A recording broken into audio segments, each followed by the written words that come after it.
Dobar dan, dobrodošli u Split, dobrodošli na 18. Hirmi festival. Nalazimo se na Splitskom sveučilišnom kampusu i vrijeme je da vam pokažemo gdje ćete provesti vrhunski vikend u Splitu uz vrhunsku edukaciju. Dođite s nama. Iza nas je studentski dom, tu ćete biti smješteni. Pokazali bi vam kako izgleda unutra, ali pustit ćemo vas da to otkrijete sami. A sad idemo dalje na mjesto gdje će se održavati vaša predavanja. Amo.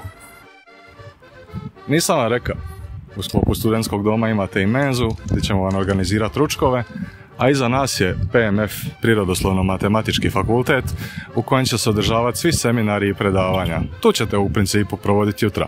A sad vam idemo pokazati gdje ćete provoditi popodne i večer. Svidit će vam se. Centar grada je daleko, a kao što vidite po meni, van je dosta vruće. Tako da mi ćemo malo ubrzati ovaj put i vidimo se u gradu. Evo nas u gradu, ajde da vam pokažemo malo.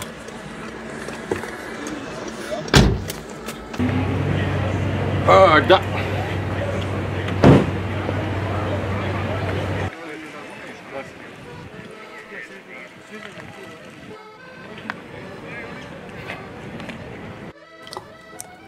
Tu smo na Mateuški, ili se kaže na Mateušci, nisam siguran, lošan s gramatikom. Sa Mateuške se vidi centar grada, divna splitska riva i mnogo skrivenih kantuna koji ćete otkriti ovaj vikend. Ali pustite mene sad, ja nisam ovdje bitan, uživajte u scenografiji. Da, i Hajduk. Nemojte zaboraviti na Hajduk.